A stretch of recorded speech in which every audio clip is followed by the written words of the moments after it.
Hello, eCoreAcademy students. My name is Anita Raj, and I am one of the co-founders of eCoreAcademy, along with my younger brother, AJ Raj. Today, we will be presenting a new interview as part of our Meet the Champs series. I will be interviewing Melody Diaz, a senior of Eastern Regional High School's 2021 class and incoming freshman at the University of Chicago. Melody wants to share with you her message that there is more to the college admissions process than what meets the eye, and anyone can be successful in it.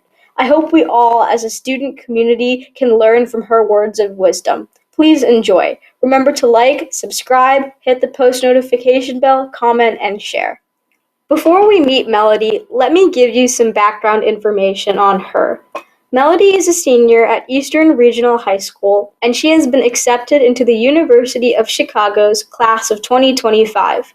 She has work experience as a part-time caretaker of 2 children and as a camp counselor at the JCC camps at Medford, New Jersey.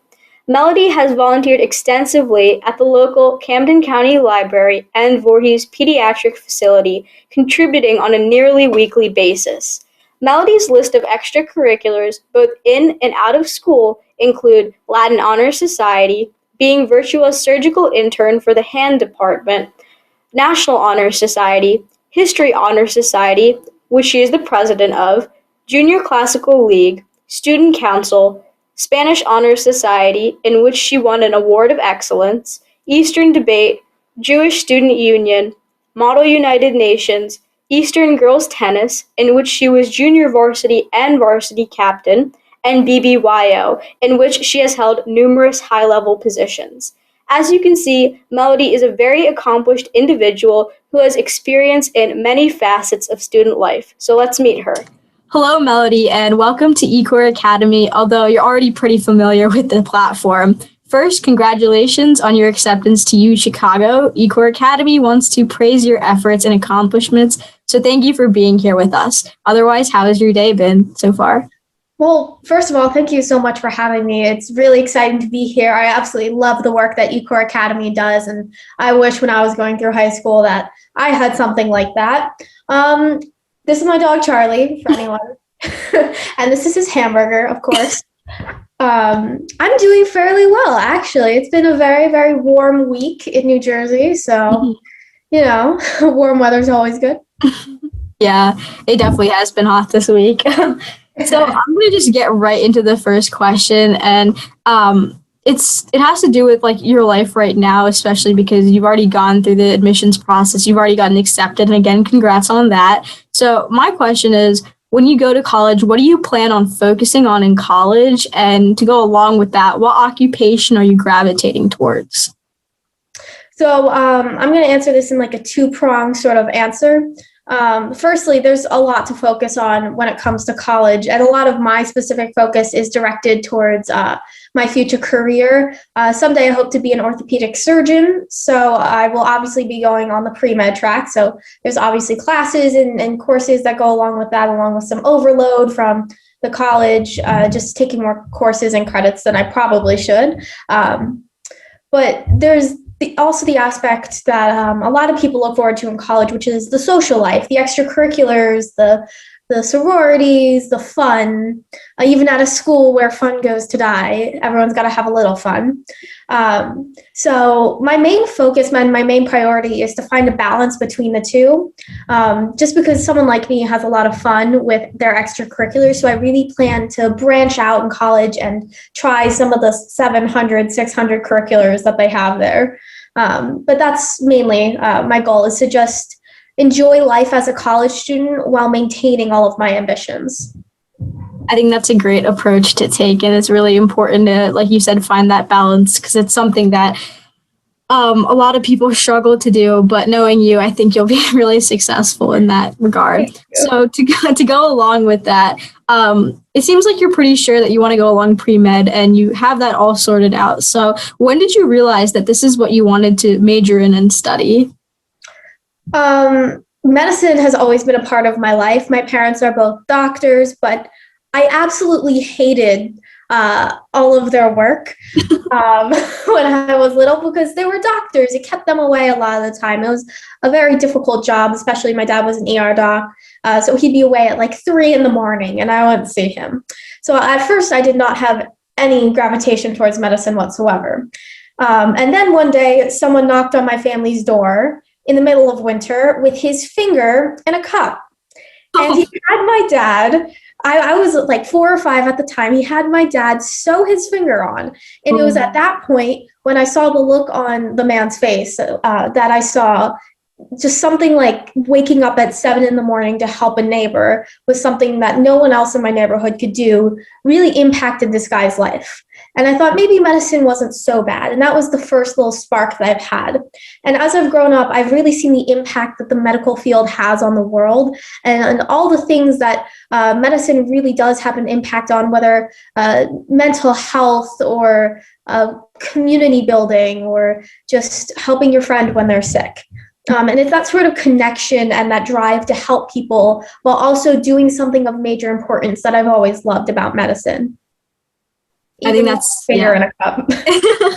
That's super inspirational because, again, I know there are a lot of people out there who are like, yeah, I want to help someone, but it's great that you found like a medium to do it through medicine. So really inspirational. So my next question is going to be going a bit back in time to early high school for you. Right now, I'm in early high school and I feel like I'm on the right path, but of course, I'm extremely nervous. And I think that a lot of my peers, especially the underclassmen, share this anxiety towards college admissions. So my question is, what emotions were you feeling as you approached and underwent the college admissions process? Oh, I was terrified. Completely and utterly terrified.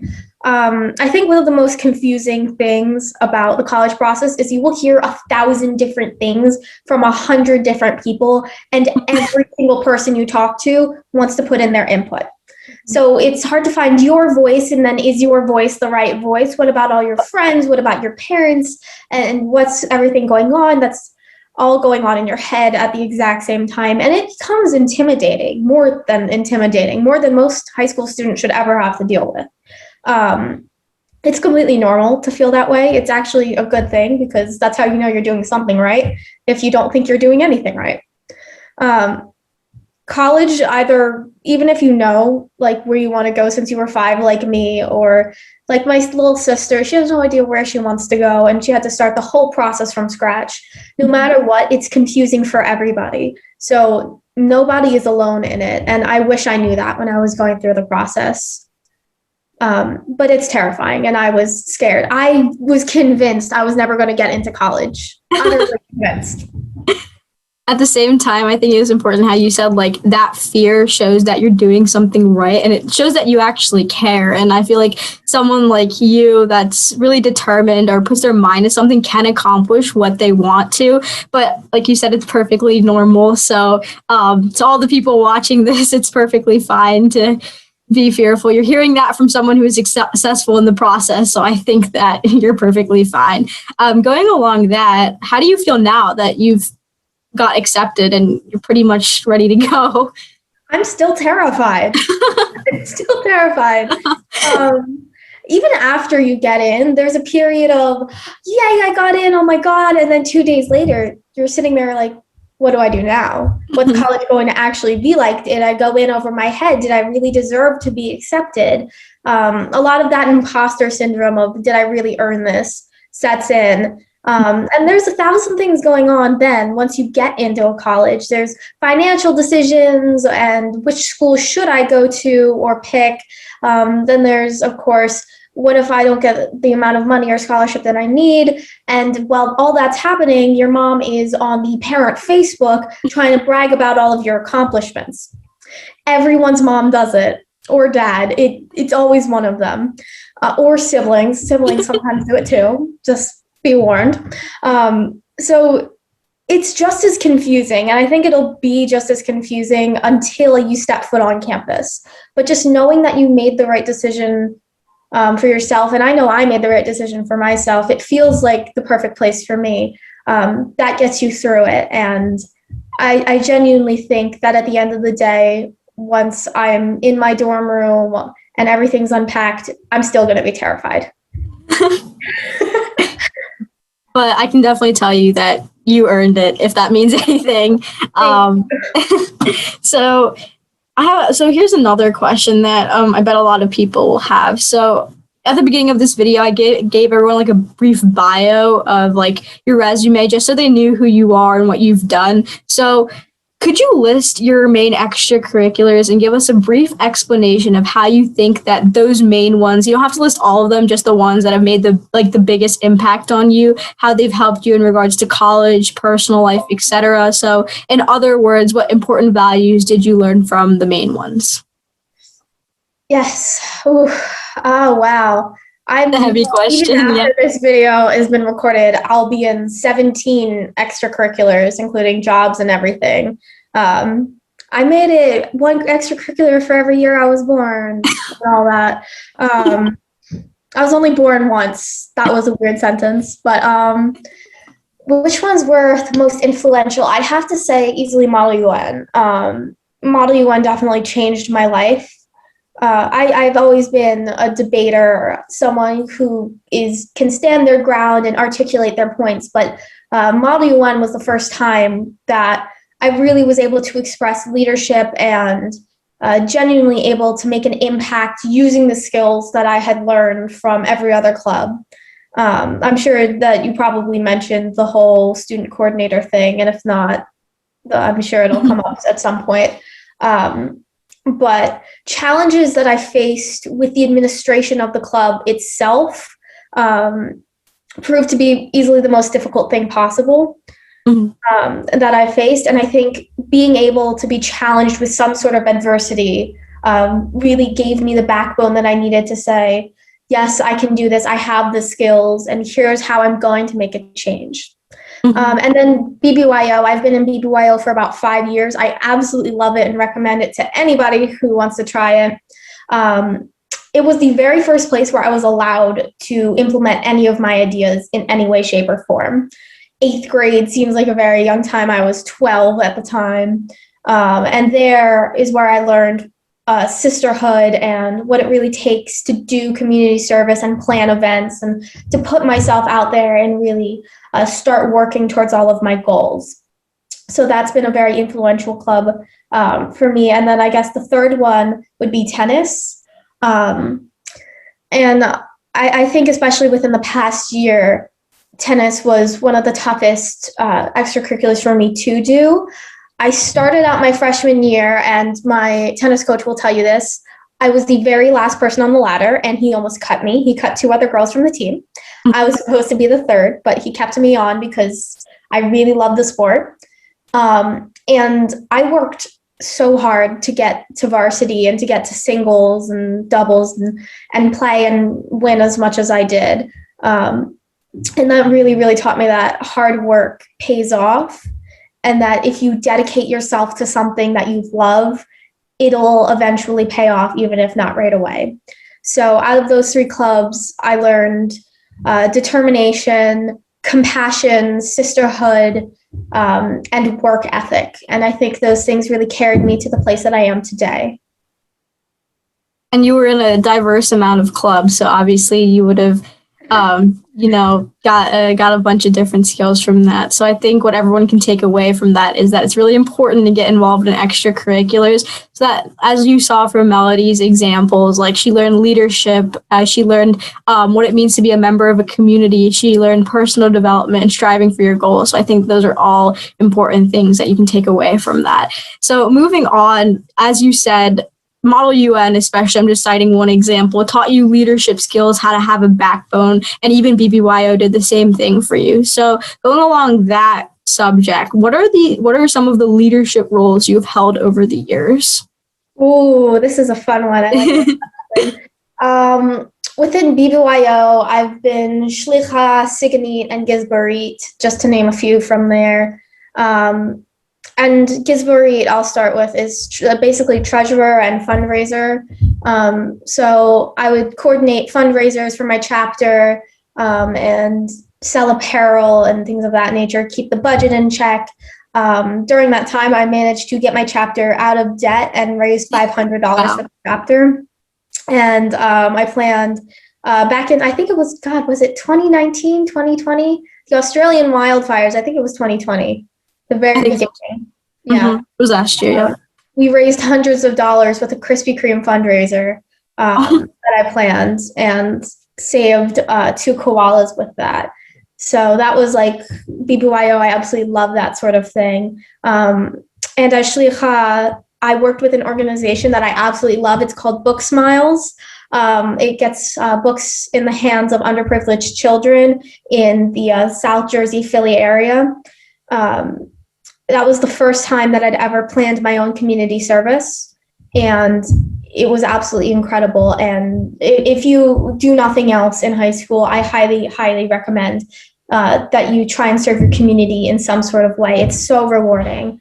And then leadership, I'm president of Rho Kappa. We're actually having our inductions fairly soon, which is pretty much the last thing that we're doing for the club, me and the officers.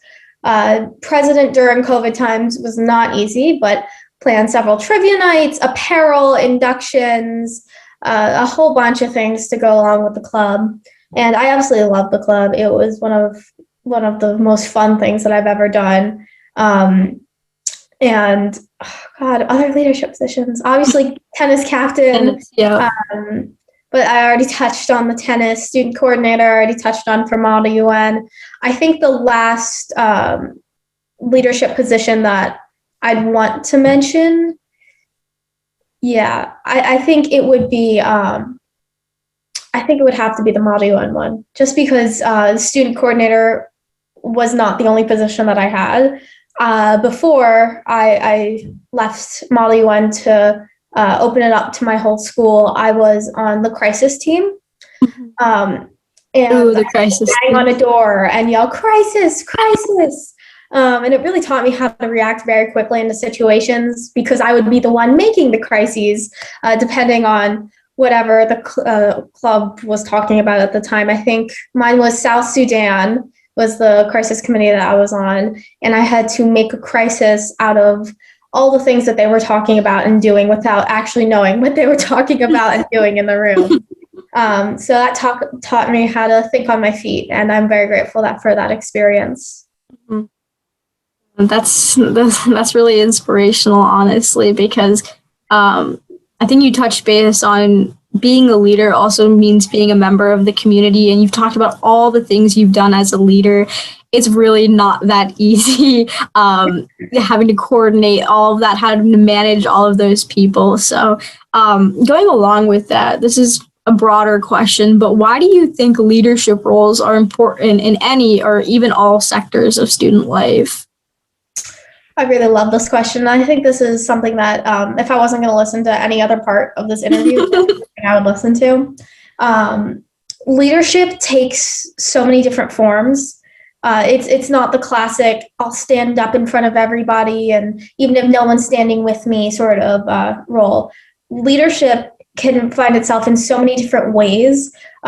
Just helping one person throughout a year and a half makes you a leader. It's compassion, listening to others, taking a stand when necessary, continuing to push for your ideas and help people in some sort of way is what defines a true leader and a good leader.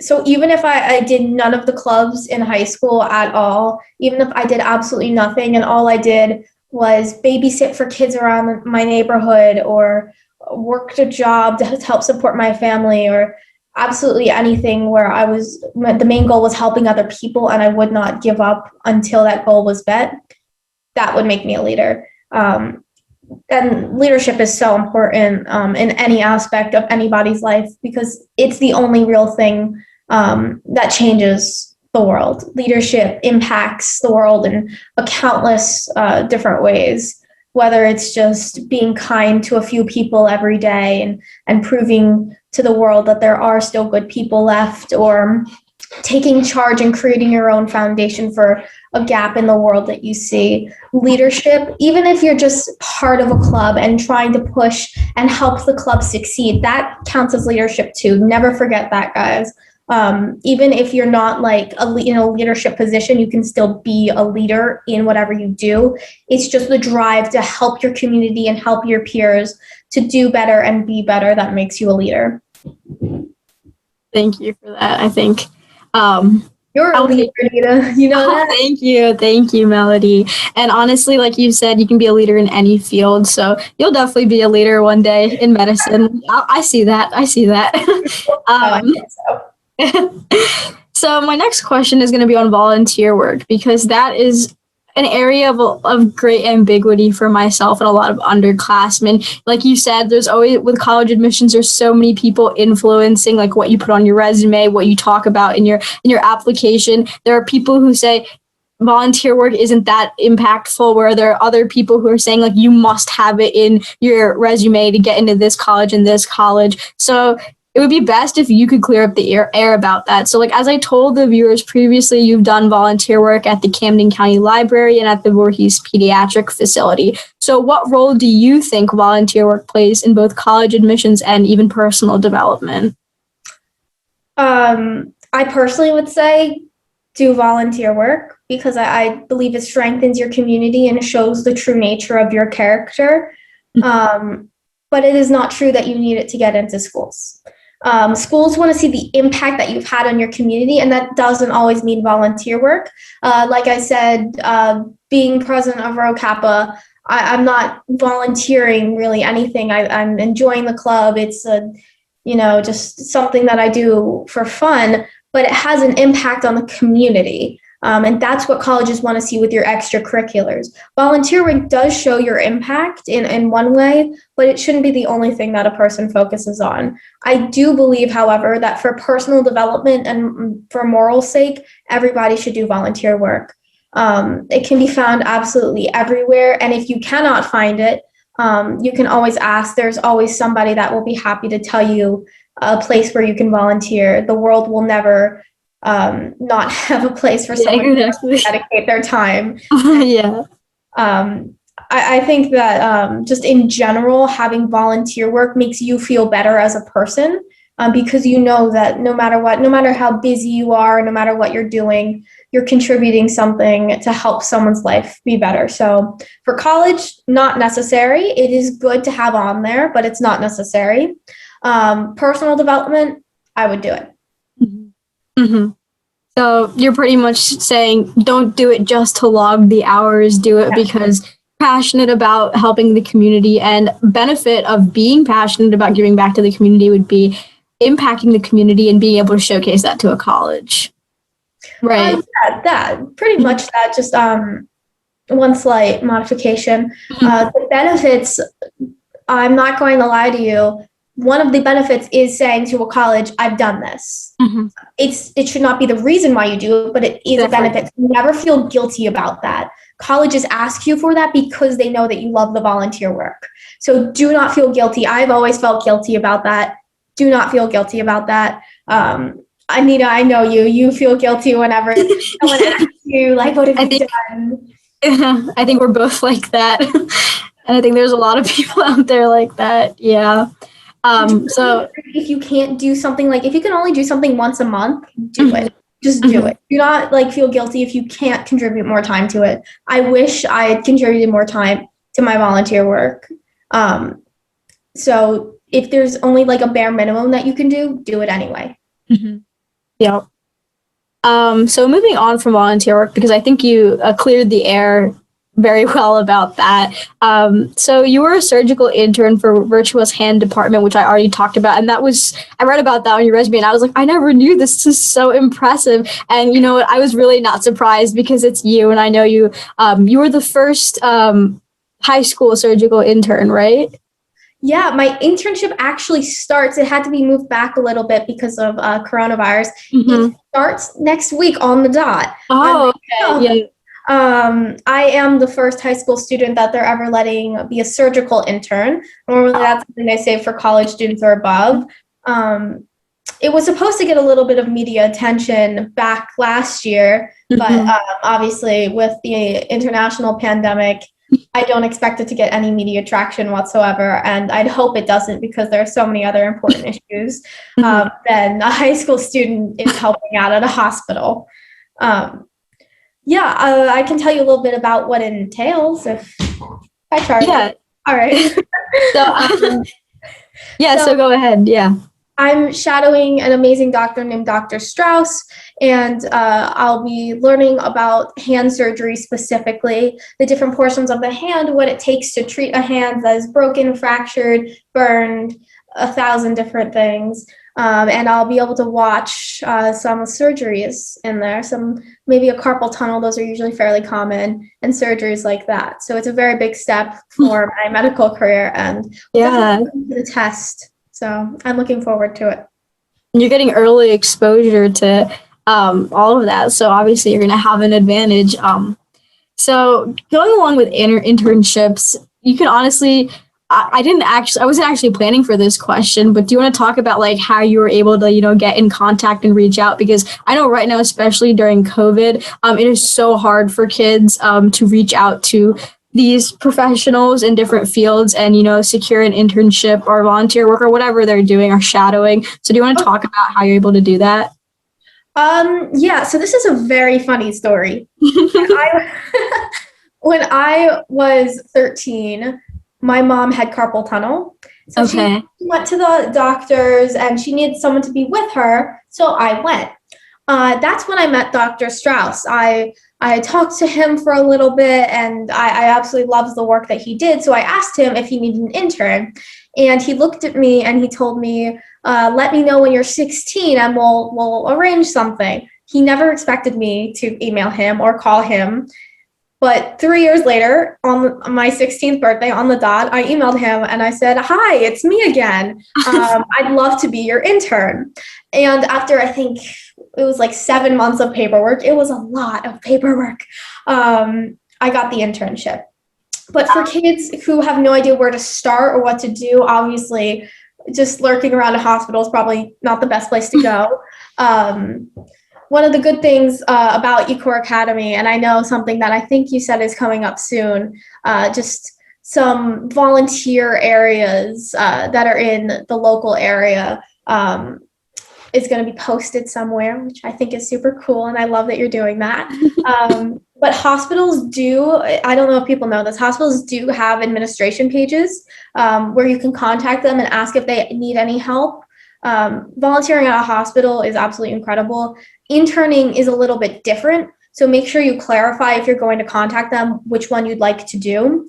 And as far as volunteer work, there are guidance counselors everywhere, and people, especially like word of mouth, like community centers especially, will have a lot of resources for where you can volunteer and spend your time. So those are some places I would look. Mm-hmm. And just for all the viewers, I'll figure out what the link is that you were talking about where you can contact hospitals in case anyone's interested in that. I'll put that in the description.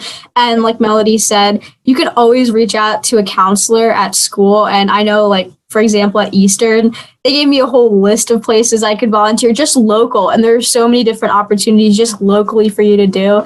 And I feel like actually with COVID, all these volunteer platforms like Volunteer, I'm kind of going off on a tangent from internships, but this is kind of important. But like Melody was saying, you have you have so many opportunities. And I feel like now that we're online, you actually have more opportunities through these different platforms like Volunteer Crowd. I forget the other one, but you can always check those out. I'll link them below. But I just want to come back to the topic of internships. So Melody, can you share your thoughts on what do you think about students exploring potential careers before college in the form of internships? Like, why you think it's important and just things like that.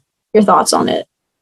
Yeah, I'll just start with there's a stigma that you're supposed to do all of your exploration in college, and that is the worst stigma ever.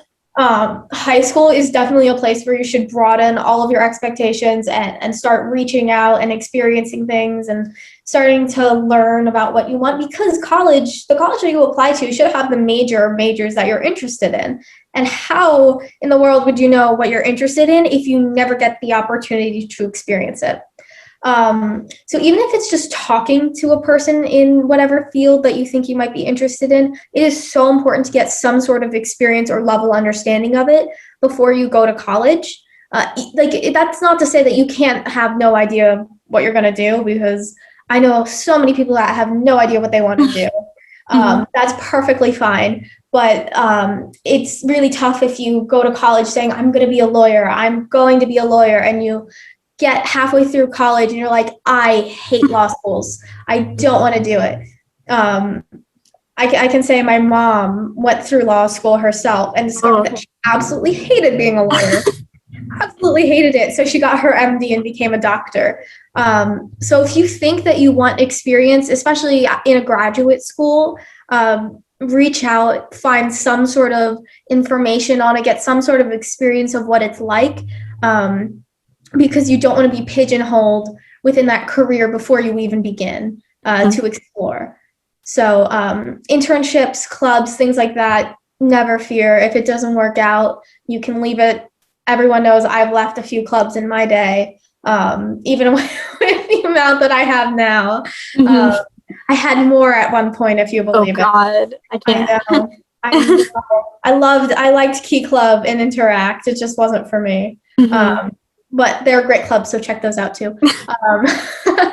Yeah, so get some sort of experience. I happened to find when I was looking into medicine that it was absolutely perfect for me. But if that wasn't the case, because I got to experience a little bit of that in high school, I would have at least known going into college, like, yes, I like sciences, but no, medicine is not for me. So get some sort of direction while you can. So you're saying like it can save time, money, effort, just in layman's terms, like it can just save all of those things if you try to explore in high school. Yeah. So I think this, like I was talking about the key message that so whenever I interview someone, obviously I try to highlight a key message that person is trying to emphasize. And obviously your key message is there's so much more to the college admissions process that meets the eye, and anyone can be successful in it if they have the right mindset. So my question is, was there a specific event or experience in your educational career that brought you to this realization that there's more to the college process than meets the eye? I bet there is. Wow, there's dozens. Probably the first day of high school. There was a big presentation and an introduction from the principal, and he was like, we're going to get you to all your goals. And I sat there and I was like, I already know what my goals are. What do you mean? And 2 seconds later, when I was in my first honors class, I was like, oh no, I do not know what any of this means. Then there was my first college tour. I was blown away, like absolutely blown away, but I had no idea what to do after that point, because they started giving this big presentation about all the things that I needed to do. And I was like, wait, but my school just told me that, and now you're telling me this. What do I do? So there's a lot more to the college process than meets the eye, especially when it comes to the individual. There's a lot of questions that people never ask, and a lot of things that people don't know that they should ask. Which is terrifying, and it terrified me. I said terrifying so many times. It's terrifying. So I think the most stark episode of the understanding that college process means more is when your guidance counselor sits you down and says, all right, here's what's realistic. And you're like, wait, why? That day happens. It happened for me. I was told I was probably never going to get in to uchicago. I was told by 3 people that. That didn't stop you, so. Never ever let it stop you. Because that's when I discovered the college process is much more intricate than I ever thought, because on a sheet of paper, you could be one thing, and then to the college, you could be an entirely different thing. So if there's a school that you really want, go for it, but never ever assume that just because you're good in school, you're going to get in every single school that you want to get into. Yeah, that's that's heavy. Process. It's so, yeah, I feel like it's just getting more complicated by the year. Yeah, and like you said, I feel like a student's so much more than like what they put you on page. Like I'm waiting for that day when my counselor is going to call me in and be like, hey, this is realistic. This is not realistic for you. And you can probably attest to this, but I heard somewhere that colleges also score you on your personality. Like there's some kind of holistic scoring on your personality. You want to talk about that? I can say that they do look into what's a good fit. It's not necessarily personality, but it does have to do with who you are as a person. uchicago is very, very famous for its prompts. Like it's really random prompts. I can tell you, mine was, oh no, someone messed up and all the departments have a letter switched, added, or taken off, just one letter. What's the new department? What are you studying? That's an insanely weird prompt. It's so weird. And they're looking for people who are outside of the box and creative enough to not only come up with something, but can back it up. I know Barnard and Columbia have this like phrase where they love a good story. And it's true, they do. So a lot of schools do. So they do look a little bit into the personality aspect. But if you think that you are like the worst personality ever, it's not going to bar you from getting it. It will not. Yeah. I don't know. That just randomly came up. But my last question for you is really open-ended, whatever you want to add. So do you have any last pieces of advice for the student viewers? Yes, I do. I'm going to say 3 things. The first thing, if you are confused at all, check out eCoreAcademy's upcoming series, The College Course.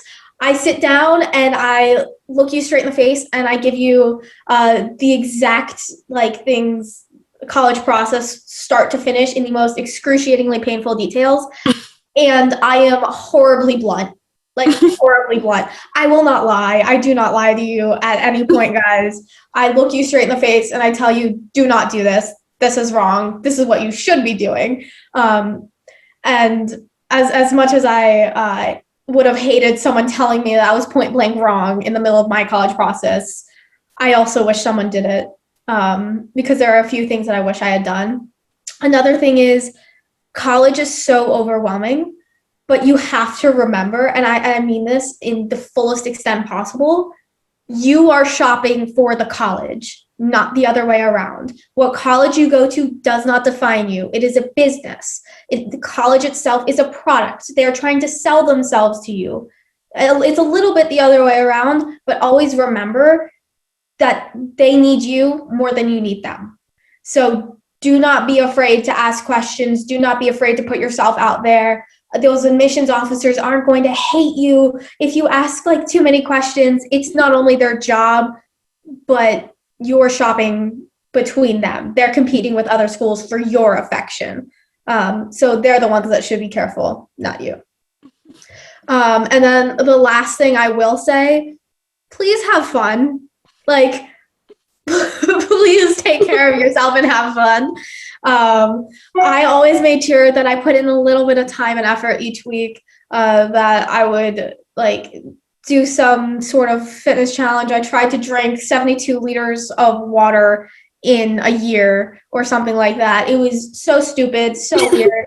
But taking that time for yourself, playing with your dog and its hamburger, all that stuff should always be important to you. And college is not a job. It's not supposed to be a job, and not all of your time is supposed to be taken up by it. So if you're sitting there and you're like, I want to get into this school so badly, but I'm not having any fun trying to get in, why would you want to do that? Just give yourself a little bit of effort, for the school, and a little bit of time for you to breathe. And as messed up as the college process is, because it is very messed up, it always seems to work out in the end, and you will go to the school that you belong to. So don't overexert yourself to the point where you can't stand the college anymore. And other than that, just, buy your dog a hamburger. They love it. Yes. Well, thank you for all of that. I hope everyone retained it. And if you didn't, I would suggest you go back and watch that again. watch the college course. Definitely watch the college course. That's going to be coming out very soon, and it's definitely going to be something new that eCore hasn't done yet. So I think we're all really excited for that. You guys are all getting free college advice from someone who is very successful in the process. So I would definitely take advantage of it because, like, I know I'm definitely going to be sitting down and watching those videos. Oh yeah, I have advice that no one has ever heard of. Yeah. Yes. I know Melody's put a lot of effort into putting all this information together. So it would be, I think it would be beneficial to everybody who's going through this process to check the. Yes, definitely. The parents too. If you're a parent sitting there like trying to see this girl got into a really good school, how'd she do it? The college course is for you too. It's amazing. If I can say it myself. Yeah. So, I mean, that's it. Thank you very so much for joining me, Melody. And honestly, I think we're all looking forward to seeing you more on eCore with the college course. Well, I am so happy to be here, and I can't wait to start making even more content with you. That's all, folks. That's all. Thank you for watching. That concludes the interview. I want to thank Melody on behalf of the eCoreAcademy community for spending her time here with us, recounting her experiences and sharing her advice. Melody, as you can see, is a resourceful and goal-driven person, and she is definitely one of my role models. Melody would like for us all to take away her key message. There's more to the college admissions process than what meets the eye, and anyone can be successful. eCoreAcademy wishes all our viewers the best of luck with their college admissions processes, and thank you for joining me. If you enjoyed this interview and would like to see more content like this, please remember to like, subscribe, and hit the post notification button. Also, comment and share. Have a wonderful day.